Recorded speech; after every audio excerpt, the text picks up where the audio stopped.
Hai semuanya, para date members yang ada di rumah masing-masing. Well, kali ini kita akan melakukan marriage chat yang sangat spesial. Hari ini ada Pastor Ihsan dan Tini Gani. Hai. Hai.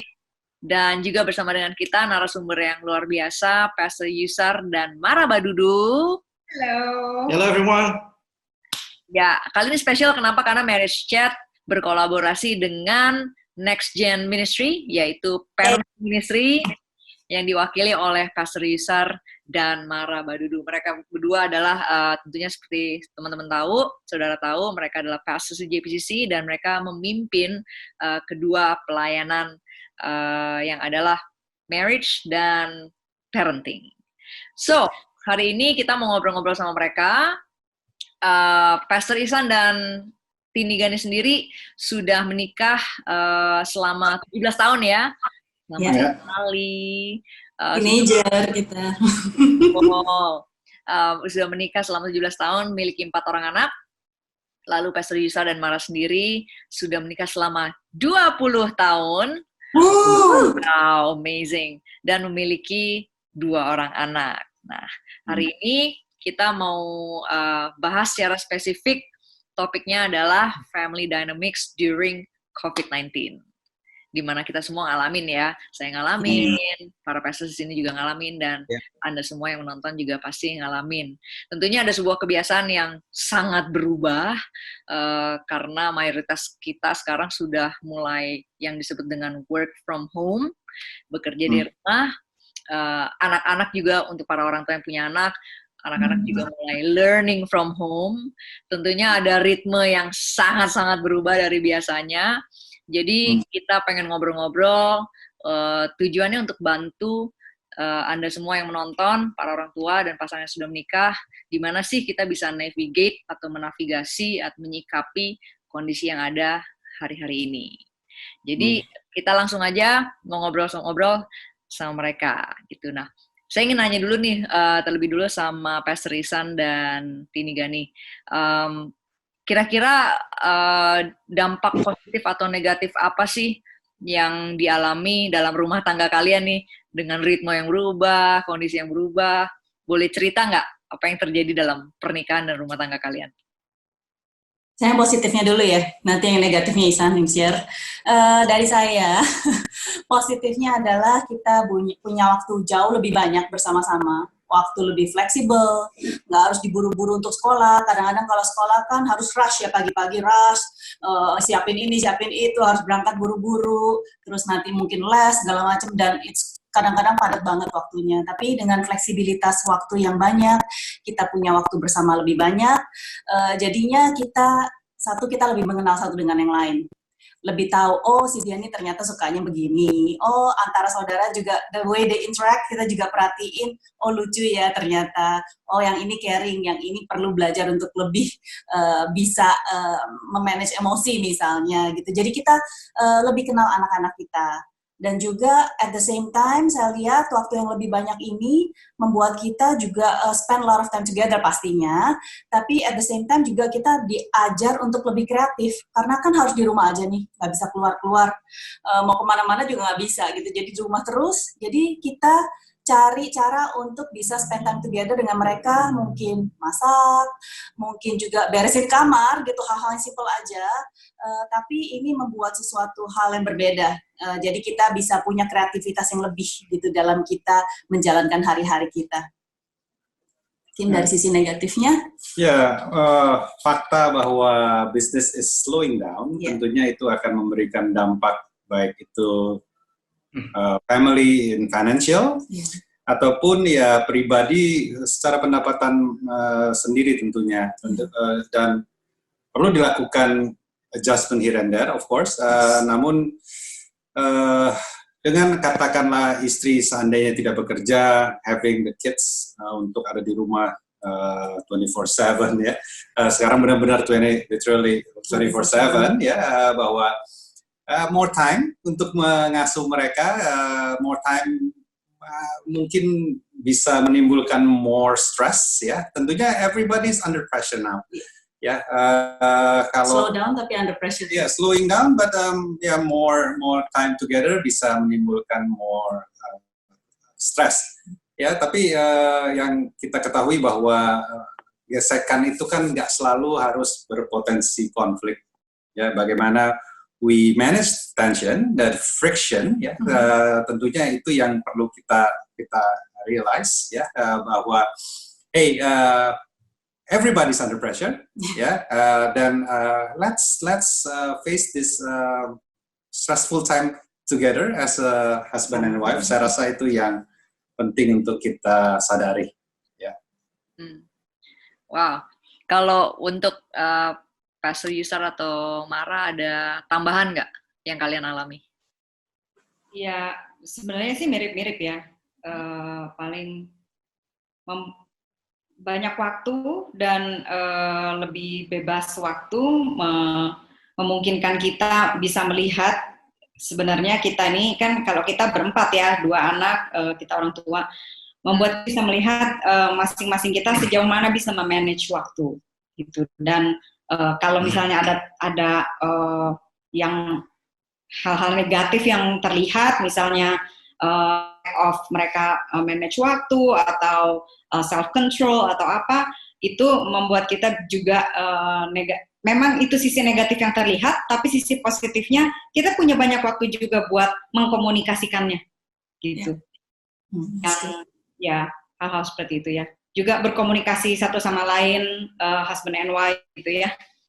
Itu hal yang baik sih.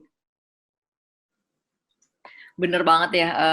Tadi menarik sih karena Pastor Rizan mention mau apa namanya? Mau time together, mau friction. Right. Yeah. Itu realita banget yang kita alami ya. Karena biasanya mungkin sibuk dengan kegiatan masing-masing. Sekarang harus semua dalam satu rumah yang sama gitu ya. Yeah. Nah ini menarik karena kita juga melakukan survei kepada date members kita.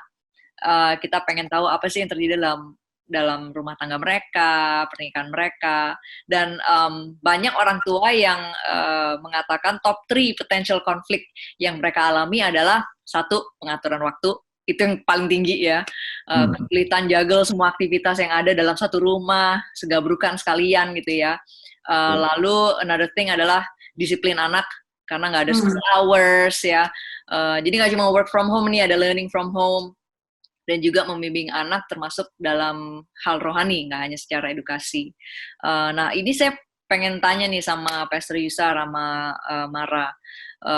Kira-kira apa sih tips yang kalian bisa berikan dalam ketiga hal tadi yang bisa jadi itu adalah konflik yang dialami oleh para orang tua yang ada? Oke. Nah sebelum bicara tentang yang pertama tadi soal pengaturan waktu ya. Adalah penting waktu kita ada di dalam situasi kondisi seperti ini, itu work from home buat orang tua dan learning from home buat anak-anak, kita supaya menghindari tension yang terjadi di antara suami istri, kita harus menghasilkan kesepakatan. Ya, dengan kondisi seperti ini, apa yang perlu kita lakukan ya supaya ya menghindari tension yang bisa jadi. Ya, oleh sebab itu dibutuhkan pengertian untuk menghasilkan kesepakatan di antara kedua, dan juga kesepakatan untuk menerapkan berbagai hal yang perlu diterapkan kepada anak-anak kita. Itu perlu kita lakukan ya dalam kondisi seperti ini. Nah, khususnya untuk pengaturan waktu, saya rasa karena mungkin biasanya kebanyakan dari kita, kalau kondisi kami adalah saya lebih di hari-hari biasa gitu ya, saya lebih sering keluar rumah untuk kerja. Mara di banyak sebagai ibu rumah tangga melakukan kegiatannya di rumah. Waktu kondisi ini terjadi sehingga membuat kita punya ekspektasi yang ada di satu level tertentu gitu ya. Maksudnya bisa jadi istri mengharapkan kamu kan ada di rumah lebih banyak nih sekarang gitu ya. Kamu bisa melakukan ini itu ngeliatin anak belajar ya, main sama anak-anak atau apapun itu gitu ya. Nah kalau itu nggak disampaikan bahaya gitu ya, karena bisa jadi waktu saya di rumah saya kerja aja gitu ya, tapi nggak menjalani apa namanya, ya main sama anak kayak ngobrol kayak gitu, bahkan ngobrol sama Mara gitu ya. Tapi karena benar-benar katanya kan work from home, jadi saya jadi kerja aja seharian gitu di rumah. Gitu ya. Jadi apa namanya, ekspektasi ini perlu kita sampaikan. Siapa yang mengerjakan apa dalam seperti ini perlu kita kasih tahu satu sama lain gitu ya, karena ya kita jangan cuek sama kebutuhan pasangan kita atau apa yang bisa kita lakukan di rumah, atau bahkan pada kebutuhan si anak-anak ya. Kalau anak-anak kita masih balita, bawah 5 tahun atau alita atas 5 tahun ya, kita harus bisa memperhatikan kebutuhan mereka juga, sehingga kita mengatur waktu dengan perencanaan yang jelas ya. Jangan apa tuh namanya, ngeflow gitu, oh pokoknya gini aja, besok gini gitu ya. Justru kita harus atur dengan perencanaan yang jelas. Kalau perlu ditulis diagendakan sehari ini mau ngapain aja, supaya ada kejelasan antara kita berdua, antara kita sebagai orang tua juga dengan anak. Ya, dari kita sendiri sebelum LFH ini kita mulai kemarin itu, kita sepakat untuk kasih himbauan, aturan sama anak-anak gitu ya, bagaimana nanti menjelang waktu yang akan sama-sama kita jalani, bekerja di rumah dan belajar di rumah, bagaimana mereka perlu memanage waktu untuk aktivitas yang fisik, karena kita perlu kegiatan-kegiatan fisik juga supaya sehat gitu ya. Kapan itu kita pakai gadget, kapan belajar, bagaimana kita makan yang sehat, jangan terlalu banyak makan sugar atau snacking. Jadi kita menghimbau anak-anak itu secara keseluruhan. Kita menghimbau mereka juga kapan waktu tidur, kapan waktu bangun. Mungkin kalau udah seumur mereka, kita memberikan himbauan dengan sesuatu yang sudah mereka lakukan sebelumnya. Jadi udah bukan aturan lagi, aturan kayak harus bangun jam segini, terus digedor-gedor kamarnya, udah nggak begitu. Jadi segala sesuatu yang memang sudah berjalan, tinggal kita sesuaikan dengan kondisi sekarang, gitu. Nah, bayangkan kalau misalnya sebelumnya kita nggak pernah kasih tahu sehat itu apa, gitu ya. Biasanya mereka semau-maunya sendiri. Atau biasanya kalau hari libur bangun ya terserah mereka, tidur terserah mereka, gadget terserah mereka. Nggak heran di hari-hari seperti ini, kalau kita bikin aturan, coba gimana jadinya, gitu. Jadi sebabnya perlu waktu kita punya waktu kita normal days, kita perlu punya pola pengasuhan yang sudah kita bangun supaya berfungsi waktu pada saat yang tidak ideal seperti ini. Ya sorry, soalnya kemarin anak-anak waktu mereka dikasih tahu semuanya bahwa mereka LFH, mereka langsung bilang libur katanya gitu kan. Mereka sebut seperti itu, libur. Saya bilang enggak, ini bukan libur, ini saya jelasin segala macam. So, mereka bilang apa aja lah namanya, terserah pokoknya gue. Nah tapi ya mereka nggak boleh punya pemikiran bahwa ini liburan, dan as a matter of fact mereka dapat pesan malah banyak juga dari sekolahnya ya secara online. Tapi mereka perlu tahu bahwa ini keadaan yang berbeda, ya bukan liburan, ya tetap ada apa namanya pakem-pakem yang mereka harus jalani sewaktu mengalami keadaan ini. Iya, wow, iya bener banget sih. Jadi ini ya, karena semuanya bener-bener berubah, batas waktunya jadi kayak kurang jelas ya. Gitu. Tapi that's really good. Apa namanya, kasih tips yang luar biasa. Nah ini kan kebiasaan berubah dan sebagainya. Aku pengen nanya sekarang ke Pastor Ihsan dan Tini mengenai dalam konteks pernikahan ya. Kalau tadi kan KWC Kamara mengenai parenting. Nah sekarang dalam pernikahan, karena kita juga survei kepada pasangan yang sudah menikah, dan top 3 potential konflik mereka selain kebiasaan yang berubah adalah finansial dan komunikasi. Nah mungkin Pastor Ihsan dan Tini bisa kasih beberapa hikmat ya untuk supaya para pasangan ini bisa navigate ya, karena ini potential konflik yang semua bisa ngalamin. How do you navigate yourself throughout this season? Saya percaya nggak ada satu orang pun yang suka dengan perubahan ya. Perubahan need adjustment. Ada Pastor Bernard mengatakan when change is required, not to change will be disruptive. Jadi dengan sengaja harusnya kita berpikir bahwa dengan kondisi yang seperti ini ada perubahan-perubahan yang harus kita lakukan sebagai tentunya suami dan istri menghadapi semua kenyataan yang ada. Ya, bagaimana kita bisa melihat ombak besar yang datang, but we think like a surfer that we can just ride the wave together. Ya, saya rasa bagaimana kita sebagai suami dan istri can be a team. Ya, saya rasa itu adalah yang penting yang kita sadari bahwa pernikahan kan suatu perjalanan untuk menjadi satu ya. Jadi we are one team. Yang luar biasanya kan pasangan kita adalah team member yang kita pilih sendiri. Jadi we have the best team member yang kita miliki. Jadi selalu percaya bahwa hey, we are the best when we are together. Ya, dua lebih baik daripada seorang diri saja. Tapi bagaimana tentunya bagi kita mempraktekkan bahwa we are one team itu yang lebih penting dalam kondisi seperti ini. Bukannya kita berjalan masing-masing atau tanpa disadari kita menjadi kompetitor ya, merasa bahwa pemikiran salah satu lebih baik daripada yang lain. Again, saya rasa perlu adanya kesepakatan as a team.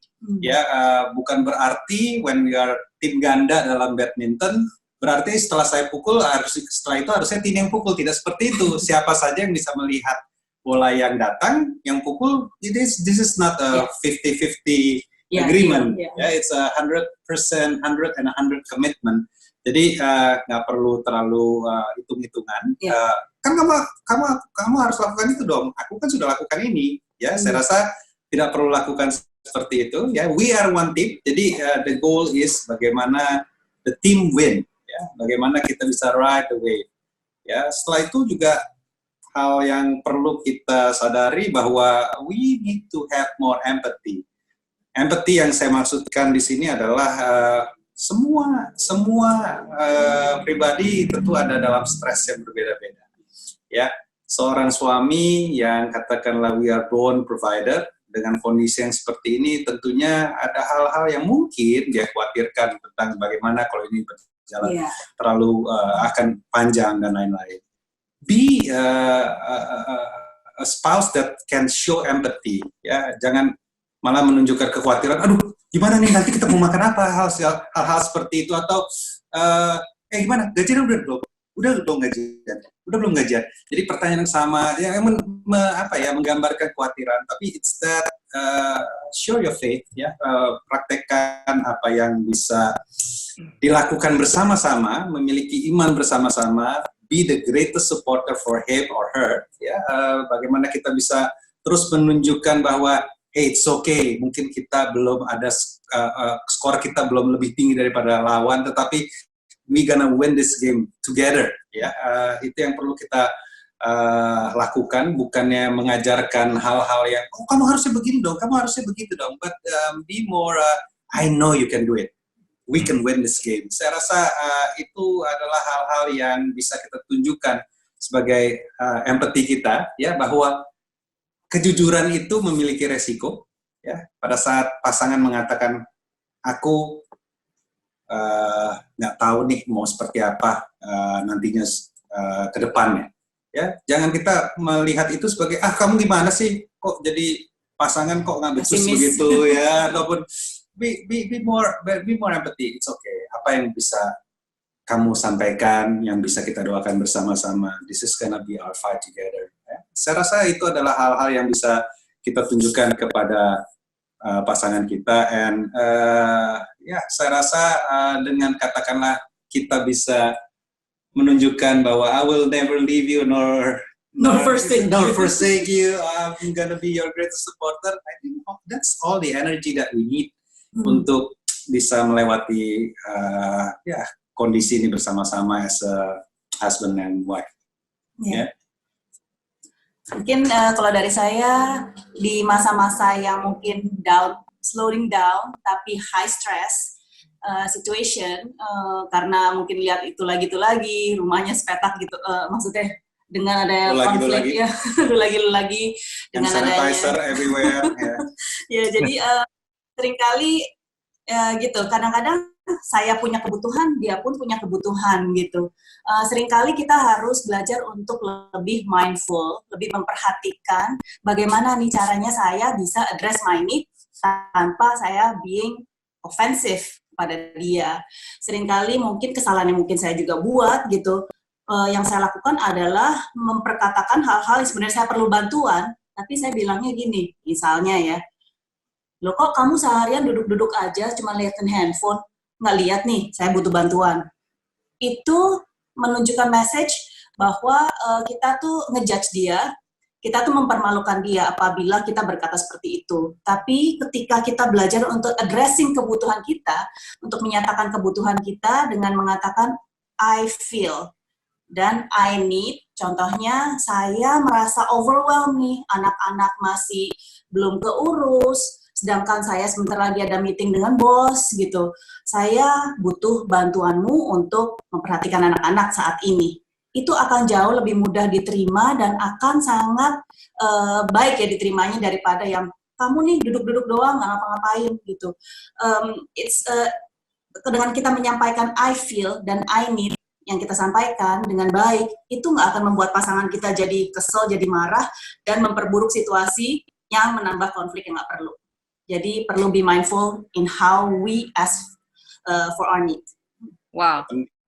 Penting untuk kita tadi sebagai tambahan sedikit bahwa jangan kita terjebak dalam asumsi ya. Kadang-kadang apa yang kita pikirkan itu bukanlah apa yang dirasakan oleh pasangan kita.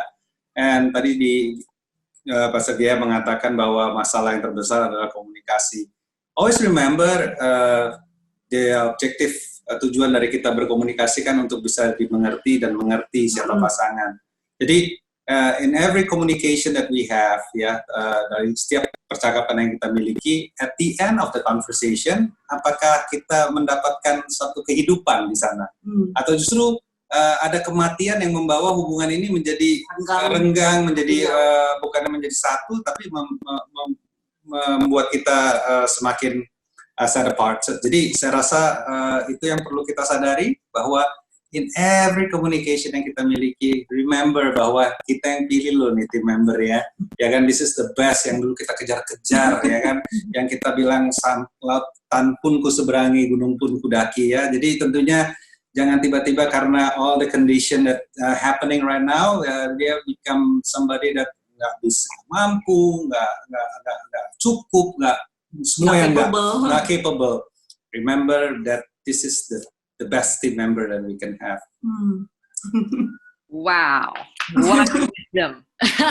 Justru saat-saat seperti ini setiap pasangan diuji untuk mengingat kembali janji nikah mereka ya.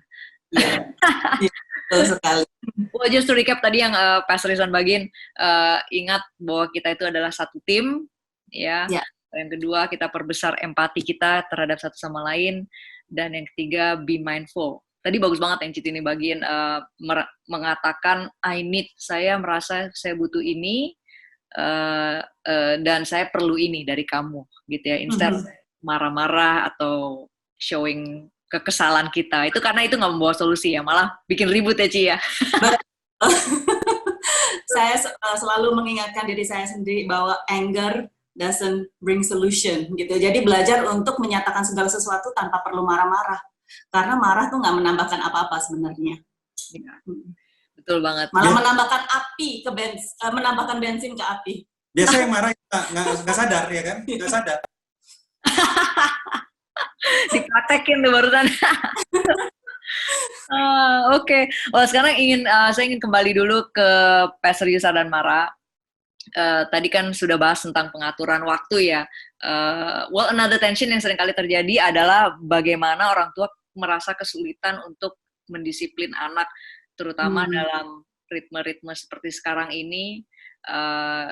Mungkin ada banyak yang udah tahu cara disiplin anak, tapi mungkin di sini juga ada orang tua, mungkin orang tua baru atau no clue lah gimana caranya disiplin anak, karena selama ini sepertinya sudah diaturin sama sekolah lah, atau diaturin sama orang lain ya, mungkin asisten rumah tangga kita. Now the parents are home, how do you do it? Okay, very good question. Dan ini hal yang sering kami bagikan juga di dalam materi parenting kelas di JPCC. Nah, perlu diingat bahwa disiplin yang dia bilang ya. Disiplin itu kan ya kata dasarnya disciple ya, murid. Ya. Nah, discipleship begins at home. Ya, pemuridan seharusnya memang terjadi di rumah. Ya, mau kita sedang ada work from home, mau nggak ada, mau learn from home atau nggak ada, pendisiplinan itu harus terjadi. Dan konotasi tentang disiplin itu jangan selalu disiplin itu hukum di hukuman. Namanya juga discipleship. Jadi ini tentang pemuridan. Bagaimana kita sebagai orang tua harus menjadikan mereka adalah murid-murid yang taat kepada apa yang mereka harus lakukan dan juga hormat kepada orang tua. Gitu. Anak-anak harus tetap diatur dan ikuti peraturan yang ada. Meskipun orang tua nggak ada di rumah, ataupun anak-anak, ataupun orang tua ada di rumah, ya, apalagi dalam keadaan seperti ini. Inilah saat tepat untuk mengajari secara langsung kepada anak dan juga kita bisa memonitor mereka secara langsung lebih lagi dari segi waktu. Yang biasanya mungkin di hari weekdays kita lebih banyak waktu kita di luar rumah. Ya, tapi ini justru yang baik, yang bagus, yang tepat untuk kita mengajari mereka tentang disiplin, menjadi seorang yang tanggung jawab. Contohnya misalnya kalau kita bilang peraturan, kalau kamu main, habis main beresin ya, gitu kan. Nah, tapi kita kan nggak tahu, kita di luar rumah, gitu ya. Waktu kita pulang ke rumah, tadi main beresin nggak, gitu. Peraturan itu dilakukan atau enggak. Tapi waktu di rumah kita bisa lihat ya mereka main. Terus setelah selesai, nah kalau mereka nggak beresin kita bisa kasih tahu langsung ya. Artinya kita mau gitu kan. Jadi mereka diajar untuk bertanggung jawab.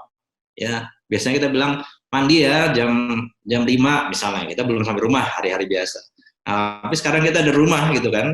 Jadi kita bisa lihat ini udah jam 5 lewat, kamu belum mandi gitu ya. Jadi ajari mereka untuk jangan hanya sekedar orang tuanya ada di rumah, tapi mereka ingat atas hal-hal yang mereka perlu lakukan ketika orang tua nggak ada di rumah, ya, ataupun ada di rumah mereka tetap lakukan. Ya, makanya keuntungan tanda kutip buat kita adalah sebagai orang tua kita bisa memonitor dan mengajari mereka secara langsung, tapi juga at the same time jangan kita sebagai orang tua di dalam kondisi seperti ini seperti polisi gitu kan. Ya, dari pagi sampai malam ya, kita liatin semua aktivitas mereka, terus kita kemana-mana kita ikuti gitu kan. Apalagi kalau anaknya udah lebih besar ya. Kalau mungkin di bawah 5 tahun masih seperti itu gitu ya. Tapi jangan yang anak udah lebih besar, udah preteen, apalagi teen, diikutin, ya, mereka gadget apa aja kita liatin gitu ya. Jadi kita udah bener lebih daripada polisi gitu kan. Karena ngeliatin mereka terus-menerus kayak mereka anak suka, tapi ajar mereka untuk bertanggung jawab. Ya. Iya, benarnya di hari-hari seperti ini, kalau saya bilang setiap tantangan yang kita hadapi itu sebenarnya merupakan indikasi dari apa yang selama ini kurang kita lakukan, apa yang masih perlu ditekankan sebenarnya gitu ya, atau mungkin yang belum pernah kita touch, kita lakukan gitu. Nah, especially waktu kita bicara tentang disiplin, waktu kita bicara tentang disiplin, bicara tentang boundaries, kita bicara tentang rules, kita bicara tentang connection. Karena rules and boundaries tanpa connection itu cuma jadi diktator ya, cuma ada aturan, ini boleh, ini nggak boleh, anaknya nggak ngerti menjalankan konsekuensi. Nah, jadi karena sebelum itu kita belum pernah melakukannya, sekarang jangan kita berpikir, nih anak udah ternyata nih anak nggak nurut, nggak inget dikasih tahu apa-apa, mesti diapain. Sekarang pertanyaannya saudara udah ngapain? Kalau kita belum ngapa-ngapain, ayo kita ngapain, baru anaknya nanti ngerti gitu kan. Jadi kita mulai dari awal, kita mulai kasih tahu sama dia boundaries-nya apa. Kalau di mana, kapan, boleh apa, kenapa nggak boleh. Kalau boleh, apa keuntungannya. Supaya waktu anak mengikuti aturan, dia tahu itu membawa kebaikan buat dirinya. Sehingga waktu dia punya pengertian, dia melakukan sesuatu karena pengertian dan mau melakukan apa yang baik buat dirinya sendiri. Bukan karena takut, bukan karena konsekuensi hukuman, dan lain sebagainya. Jadi dari situ nanti waktu anak udah ingat, anak udah ngerti, baru kita bilang, kalau kamu melakukan ini nanti kita ada konsekuensi kalau melanggar. Konsekuensi juga jangan berbanding lurus dengan mood kita. Kita lagi kesel, tiba-tiba kita teriak, tiba-tiba kita banting barang, atau tiba-tiba langsung jump to the consequences gitu ya. Berdiri sana, jangan gini, itu. Jadi itu harus orang tuanya tantrum ya, bukan anak. Jadi harus ada 2 peringatan. Kita bilang, kita tahu sama anak perlu tahu apa yang akan mereka hadapi. Jangan konsekuensi itu buat dia kayak nightmare, tiba-tiba jeng-jeng gitu, kayak film-film horor gitu ya. Kan mesti tahu, kalau saya lakukan ini, saya akan mendapat peringatan 1. Waktu ada, lakukan lagi, peringatan 2. Berikutnya nanti baru saya akan dikonsekuensi. Waktu dikonsekuensi juga, kontennya ini sebenarnya bahan kelas ya, yang kita percepat dan kita cepetin aja. Waktu kita konsekuensi juga, dia mesti ngerti salahnya apa, udah dikasih tahu, next-nya bagaimana. Lalu sekarang apa yang dia lakukan? Nah, misalnya dia harus melakukan, udah time out, berdiri di pojok misalnya, 10 menit gitu ya, kalau untuk anak yang kecil. Nah, waktu dia berdiri di pojok, Mbok ya jangan ditinggal keluar kamar. Waktu kita masuk, dia kata jongkok, kita tambah kesel gitu kan. Sekali lagi harus kenalin anak kita, kekurangannya apa. Misalnya dia belum bisa self control atau dia masih perlu diawasi untuk konsekuensi dan lain sebagainya, itu semua harus secara konsisten dilakukan. Baru yang namanya proses disiplin itu bisa berjalan. Gitu. Wow. Kata kuncinya konsisten ya. Karena memang nggak mudah ya, recapping tadi yang Kamara bilang ya, menetapkan boundaries atau batasan penting, menetapkan aturan, lalu yang terpenting juga adalah connection ya, ambil waktu untuk ngejelasin. Nah itunya tuh yang capek tuh, ngambil waktu, karena banyak orang tua maunya tahu beres ya, kayak oke, ini aturannya kamu harus langsung bisa, padahal ada waktu untuk harus jelasin, terus pengulangannya, konsistensi itu saya pun juga ngalamin. Tapi thank you udah memberikan tips kepada saya dari dulu. Anyway, disiplin. Saya juga pengen dengar sih dari Pastor Ihsan dan Tini mengenai disiplin, karena anak kalian ada 4. Saya 1 aja, ya ampun. 4. Boleh cerita lagi nih, how do you disciple them? You know, menetapkan disiplin dan memuridkan mereka. Ya, konsisten itu penting. Juga bahwa suami dan istri, ayah dan ibu ini kan mesti memiliki kesepakatan ya, bahwa nilai yang dimiliki itu kan sama. Jadi dengan kondisi seperti ini, tentunya bukan berarti ini adalah tugas ibu, ini adalah tugasnya ayah gitu ya. Jadi kita kan berdua bertanggung jawab atas tanggung jawab untuk mendisiplinkan anak-anak. Jadi kayak misalkan hal yang sederhana mengenai handphone itu tidak boleh ada di kamar anak-anak setiap malam. Ya kami pastikan itu terjadi ya. Apakah sering terjadi lupa? Mereka sering banget gitu ya. Dan cenderung untuk selalu lupa ya. Jadi kita harus mengingatkan satu sama lain ya. Terkadang anak-anak udah diambil belum handphonenya, ataupun diingetin di kamar kita. Ya, mungkin Tini mau cerita yang semalam itu. Oh iya, ya semalam. Jadi ya seperti biasa saya selalu ingatkan anak-anak kan yang pegang handphone yang udah gede-gede untuk mereka taruh di kamar kita gitu, sehingga malam mereka nggak inilah cek handphone apa segalanya gitu ya. Jadi udah diingatkan beberapa kali, masih belum. Akhirnya didatengin dong ke kamarnya, ayo kasih handphonenya. Ini baru denger musik, cuma denger musik biar tidur gitu. Oke. Pokoknya ada beberapa alasan yang diberikan dan dia merasa kayaknya it's not fair karena dia udah gede dan di treat like a small kid gitu. Enggak, tetap harus dibalikin. Dengan rada kesel dan sedikit marah, dia akhirnya memberikan kepada saya dan saya bawa ke kamar. Saya pikir ya mungkin ya biarkanlah dia merenung ya untuk hal itu ya. Saya pikir bakal besok pagi kali. Biasanya kadang-kadang dia minta maafnya besok pagi, tapi ternyata kemarin beberapa menit kemudian dia datang ke kamar saya, dia bilang, "Mami, sorry ya, tadi saya berlaku kasar gitu kepada Mami dengan melakukan hal itu gitu loh, dengan berkata-kata kasar karena saya ambil handphonenya gitu." Tapi ya I'm thankful, I'm grateful kalau dia itu sadar apa yang dilakukannya itu salah, tapi at the same time memang konsistensi dalam disiplin tuh orang tua tetap harus lakukan sih gitu. Ya, what matters tentunya bukan apa yang mereka tadi disampaikan tidak lakukan karena kita ada, tapi tidak dilakukan karena mereka mengerti. Benar. Ya, saya rasa itu adalah the goal of every parents yang bisa diterapkan pada kondisi yang seperti ini, justru adalah kondisi yang paling baik. Ya, ini menarik ya, karena saya rasa ini kan dari tadi ngobrolannya saya menemukan ada kata kesepakatan, ada kata disiplin. Saya rasa mungkin sebenarnya ini sesuatu yang harus dipupuk bahkan belum jadi orang tua ya. Jadi pasangan yang sudah menikah pun perlu yang namanya bangun kesepakatan, ngobrol, apa sih nilai-nilai yang mau diterapkan di rumah dan sebagainya, bahkan sebelum punya anak.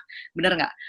Sebelum punya anak harus punya disiplin. Karena susah kan kita disiplin anak kalau kitanya sendiri nggak disiplin. Nah, mungkin bisa dari Kak Uce, Kak Mara bisa bagikan juga gimana sih, atau Pastor Ihsan dan Tini juga boleh nanti bagaimana caranya membangun kesepakatan. Saya tahu yang nonton di sini mungkin ada juga yang pasangan baru menikah, mungkin belum punya anak. Gimana caranya membangun kebiasaan untuk selalu sepakat dengan satu sama lain? Mungkin dari Pastor Ihsan dulu dan Tini. Menurut saya anak-anak tuh pinter banget ya, dari kecil pun, even balita, kalau kita nggak sepakat, dia bisa tahu, dia pinter nyari yang mana yang paling pro dia gitu. Itu anak-anak ya, sangat pintar. Jadi pastikan kita ngobrol, sebelum kita execute something kepada anak, biasanya kita ngobrolin dulu. Nah, sebaiknya kita gimana nih, kalau kita ya, kita seperti apa yang kita mau lakukan apabila terjadi seperti ini. Itu kita obrolin dulu sebelumnya, kita sepakat, sehingga ketika dia datang ke bapaknya atau datang ke ibunya, jawabannya tetap sama gitu, dan tidak ada yang satu lebih pro dia atau yang satu lebih nggak mendukung dia gitu. Jadi pastikan kita punya kesepakatan yang sama sehingga apa yang disampaikan ke anak itu adalah hal yang sama sehingga dia tahu gitu. Ya kita juga sebagai suami dan istri mestinya juga selalu diingatkan bahwa berdua lebih baik daripada seorang diri saja, ya, bahwa kalau ada kesepakatan, ada kuasa dalam kesepakatan, ya. Jadi firman Tuhan mengatakan 2-3 orang berkumpul di dalam nama Dia, maka Dia akan mendengar doa-doa, menjawab doa-doa kita. Ya, jadi ada kuasa dalam kesepakatan. Dalam kondisi yang sulit seperti ini, tentunya ini saat yang paling tepat untuk kita bisa mempraktekkan kesepakatan itu, karena tentunya dari setiap kondisi yang baik ataupun yang buruk, ya pasti ada nilai yang harusnya bisa kita pelajari. Ada satu hal yang kita bisa pelajari, apakah itu hidup lebih hemat, ya, untuk menjaga apa yang harusnya dihindari, ya. Tetapi kan semua ini bisa dilakukan khususnya untuk kehidupan pernikahan pada saat pasangan itu sepakat. Ya, kalau tidak sepakat, pada akhirnya kan yang terjadi mau menang-menangan sendiri. Dan pada mau menang-menangan sendiri, siapa yang akan diuntungkan? Nah, itu seringkali menjadikan beban yang harus dipikul di suasana yang sudah begitu berat untuk dijalani gitu ya, unnecessary loads, burden gitu ya, yang harus kita pikul. Jadi saya rasa ada kuasa dalam kesepakatan itu penting, dan firman Tuhan kan juga mengatakan bahwa pada saat saudara-saudara hidup dengan rukun, kesana Dia akan memerintahkan berkat dan kehidupan sampai selama-lamanya. So believe in that, ya. Kalau misalkan ada perbedaan, ya ngobrol. Ya, nggak salah kok untuk punya perbedaan. Sometimes you can see what your spouse may not see. Jadi saya rasa itu yang perlu kita sadari, bahwa ada perbedaan bukan berarti it's a threat, ya. It's more options yang bisa dipertimbangkan, dan pada akhirnya kesepakatan apa yang harus diambil. Saya rasa that's the tips yang mungkin bisa kami sampaikan. Dari Pastor Yusar dan Mara ada. Ya, saya mau memperjelas apa yang disampaikan Pastor Ihsan barusan, bahwa saya sering sampaikan ini pada pasangan yang mau menikah atau yang baru menikah gitu ya, bahwa hubungan ini tidak hanya didasari oleh kesamaan di antara kita berdua, karena sebanyak persamaan akan ada 1001 perbedaan di antara kita berdua.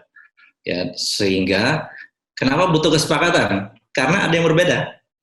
Gitu kan. Kalau sama kan nggak butuh kesepakatan, sepakat langsung.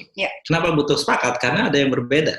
Nah, keberbedaan itu bisa muncul di 2 hari pernikahan, bisa muncul di 25 tahun pernikahan. Ya, orang pikir kalau udah semakin lama kita semuanya nggak ada perbedaan. Bisa jadi, bisa timbul. Ya, sering masih kita juga timbul perbedaan. Wajar karena kita tetap 2 individu. Ya, tapi di saat perbedaan itu muncul, apa yang kita lakukan? Itu yang paling penting. Ya, mencari kesepakatan. Sepakat itu ujungnya, tapi prosesnya yang perlu kita lewati. Ya, sebetulnya bukan parenting saja butuh kesepakatan. Di dalam semua hal, segala hal di dalam hubungan suami istri, termasuk sebagai berfungsi sebagai ayah dan ibu, kita perlu sepakat. Jadi kalau saudara belum punya anak gitu ya, nggak usah belajarnya nanti kalau udah ada anak. Belum ada anak harus belajar. Sudah anaknya 1 belajar, anaknya 4 belajar, anaknya udah teenagers tetap harus belajar, ya. Anak-anak nanti mau keluar dari rumah udah mau punya kehidupan sendiri, tetap harus ada kesepakatan di antara kita berdua. Itu proses yang nggak pernah berhenti di dalam kehidupan sebuah pernikahan. Kata kuncinya adalah be humble, ya. Jadi rendah hati sama lain. Karena kenapa perlu rendah hati? Itu tadi, karena ada perbedaan. Kita perlu mengerti apa yang dipikirkan, dirasakan oleh pasangan kita, ya, satu sama lain, sehingga proses kesepakatan itu harus terjadi sampai at the end sepakat. Ya. Wow. Mungkin saya nambahin dikit, jadi saya ingat apa yang Pastor Jeffrey pernah katakan, dalam pernikahan itu udah nggak ada lagi namanya menang kalah ya, saya menang, dia kalah gitu ya. Karena ya it's to become one kan, berarti kalau pasangan kalah dan kita puas atas kemenangan kita, at that moment harusnya kita menyadari bahwa kita juga dalam posisi yang kalah, karena we are in one team. Ya, so ya kata-kata petuah yang tidak pernah saya lupakan, yang waras ngalah, itu adalah hal yang sangat powerful. Waras ngalah. Yang mungkin yang bisa saya share buat pasangan-pasangan yang belum dipercayakan anak gitu ya, justru kita harus memakai kesempatan nih gitu, jangan mengecilkan hal-hal kecil karena segala yang besar datang dari sesuatu yang kecil. Kalau yang kecil itu kita ilangin, kita baru ngeh kalau udah segede gunung. Di antaranya nanti ada yang tertunda atau sesuatu asumsi yang udah menumpuk gitu ya, atau waktu udah punya anak. Jadi kalau udah gede kita baru notice gitu, sehingga itu membuat waktu kita masih berdua kita bahas apa aja gitu kan. Kita berdua juga punya masalah kan, cuman masalahnya kita mau angkat atau enggak. Karena waktu kita mau angkat permasalahan atau pemikiran yang berbeda atau apapun, harganya apa? Kalau dia bilang itu tadi humble, kalau bilang sebenarnya sama. Harganya harga diri, Bo, gitu ya. Karena kita pikir benar, belum tentu dia pikir benar. Tapi ingat, pada dasarnya tujuan kita satu, gitu. Kita pasti punya tujuan yang sama-sama bertujuan baik. Tapi mari kita menyamakan pemikiran, cara, pendapat, dan untuk itu ego itu akan jadi bayarannya gitu, untuk kita mengkomunikasikannya, untuk kita mau dengar kritikan, untuk kita mau menyampaikan dengan supaya lebih enak diterima. Itu semua usaha. Kalau spontan sekali kita ngomong aja, merem aja, orang udah sakit. Itu kalau yang spontan. Tapi segala sesuatu yang membangun pasti harus diusahakan. Jadi pakailah waktu-waktu ini, waktu masih berdua. Iya, betul sekali. Memang nggak mudah ya. Nah, ini saya juga mau menyentuh sedikit ya di masa-masa ini. Karena salah satu potensi konflik yang ada untuk pasangan yang sudah menikah adalah finansial, gitu ya. Ini lagi mumpung bahas tentang kesepakatan. Nah, dalam konteks finansial yang mungkin banyak yang ngalami mungkin secara income jadi slowing down, bisnis slowing down. Boleh nggak mungkin Pastor Ihsan dan Tini bisa kasih beberapa tips secara cepat aja, gimana caranya adjusting to situations like this? Ya, tentunya kita harus bisa mengantisipasi perubahan ya. Kalau nggak perubahan yang akan mengatur kehidupan kita.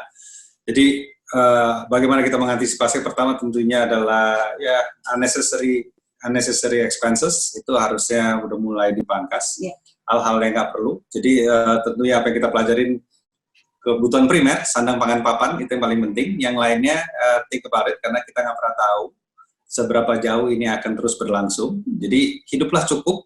Ya, bagaimana kita mencukupi kehidupan kita dengan what we need, not what we want. Ya, dan juga mungkin jangan akan banyak tawaran-tawaran ya, KTA ataupun whatever gitu ya. Tidak perlu menambahkan beban utang pada saat-saat seperti ini, karena again kita nggak pernah tahu seperti apa, beban yang ada aja cukup.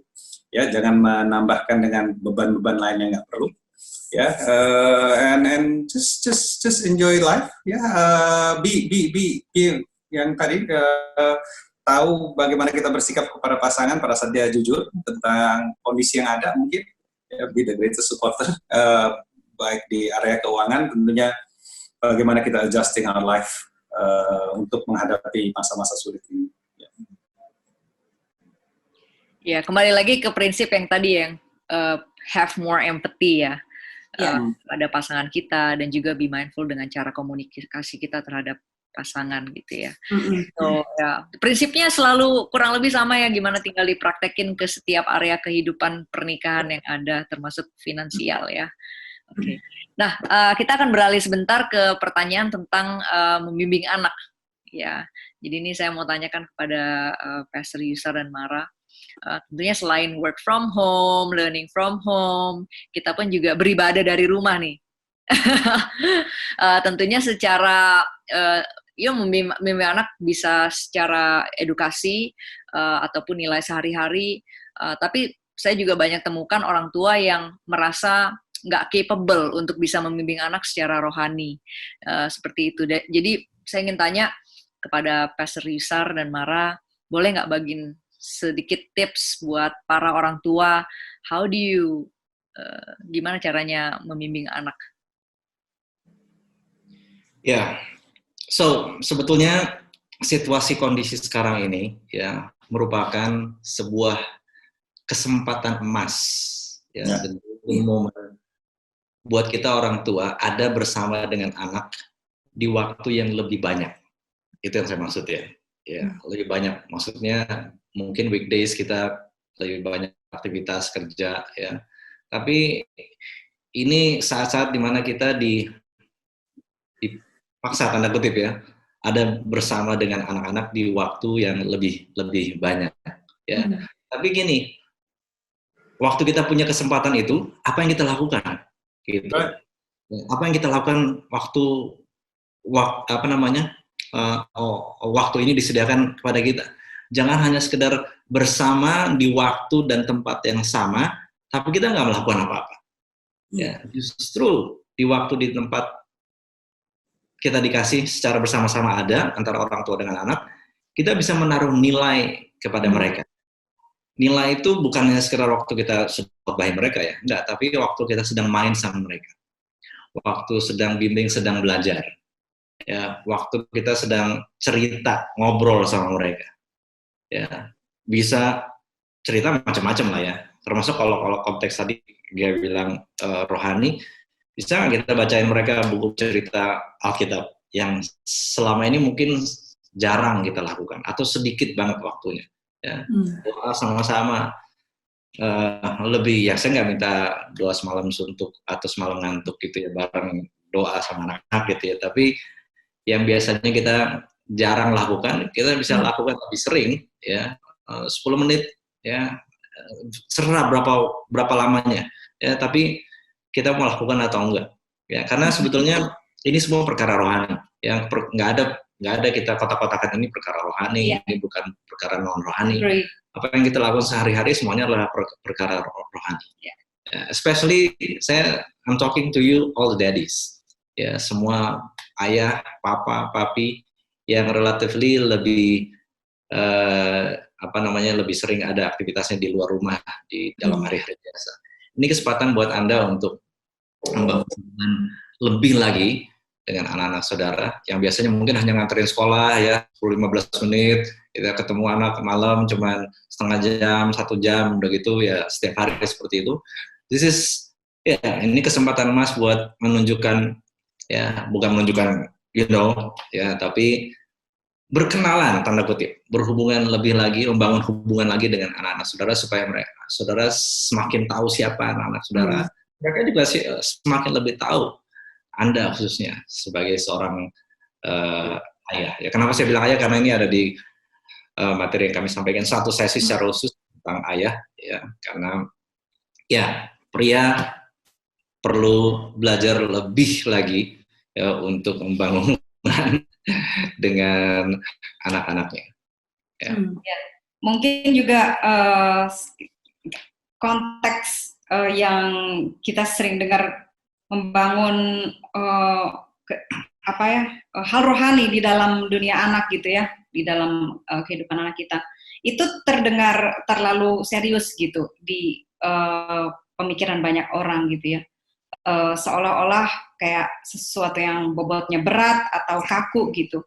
Sementara betul yang tadi Yusuf bilang, semua yang di dalam kehidupan kita itu bersifat rohani. Waktu kita jujur, itu sesuatu sifat rohani. Waktu kita punya self-control sama sibling, itu juga rohani. Waktu kita sabar, waktu kita mau nurut, waktu kita mengasihi, itu semua rohani. Jadi tinggal kita mau punya waktu enggak sebagai orang tua untuk membagikan itu di dalam keseharian kita, gitu ya. Dan memang kalau orang suka tanya tantangan terbesar apa, Mar, selama jadi orang tua? Selama jadi orang tua, tantangan terbesarnya menurut saya adalah dengan segala hikmat yang saya punya dan pengetahuan yang saya baca dari buku firman Tuhan maupun non-firman Tuhan, apakah saya bisa menyederhanakannya, bikin bentuk small bite size untuk anak saya di dalam setiap jenjang umur dan membagikan di dalam keseharian. Itu PR yang buat saya sih nggak berhenti sampai anak saya udah umur 17 tahun juga gitu ya. Dan itu PR yang terus-menerus kita lakukan gitu. Kalau orang bilang ya yang susah itu menahan emosi.